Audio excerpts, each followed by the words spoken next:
Basically, what you want to do is take all the essential nutrients, 60, that's 6 minerals, 16 vitamins, 12 essential amino acids, and 3 essential fatty acids. And they're called essential nutrients for 2 reasons. Number 1, your body cannot manufacture them. You must consume these every day, either as food or as supplements. Number 2, if any one of these essential nutrients is missing for a couple of months, a couple of years, you get on the average 10 deficiency diseases.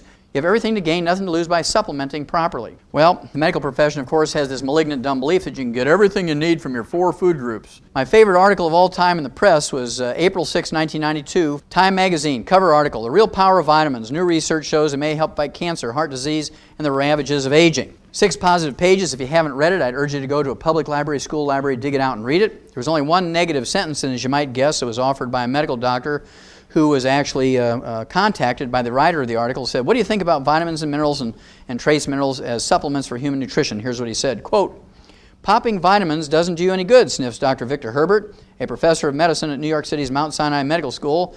We get all the vitamins we need in our diets, and taking supplements just gives you expensive urine, unquote. Now, Missouri translation of that is, you're just peeing away your money. You might as well wad up your dollars, throw them in a toilet, and flush them away. You can get everything you need from your 4 food groups, is what he's trying to say. Well, I'd rather pee out 50 cents or $1 a day worth of excess vitamins and minerals. That's cheap insurance. Think about it. How much money you spend for coffee or soft drinks or newspapers and that kind of stuff every day. 50 cents to $1 a day to maintain and repair your body. And it's kind of fascinating that most people don't do it. Just remember, when you pay that doctor out of your own pocket or indirectly through insurance or indirectly through taxes and Medicare, Medicaid, not a single penny of that goes to better understand, manage, treat, prevent, or cure catastrophic diseases in kids, breast cancer in women, prostate cancer in men. Now, a lot of people ask me, why did you call your original tape Dead Doctors Don't Lie? Well, that's because I believe for a long time, because I'd done medical research for over 20 years in large medical research institutes, medical schools, the various laboratories, and I always had a belief in the medical system, but I was very disappointed when I learned that doctors don't know the most about health and longevity. Doctors don't know the most about disease. They do know about procedures, you know, how to fix your bones when you break them and that sort of thing, how to do a CAT scan. And so I began to look in the medical journals, and sure enough, the first article ever published on health and longevity of American doctors was published in JAMA in June 15, 1895, a little over 100 years ago. They said at that time doctors lived to be 54.6.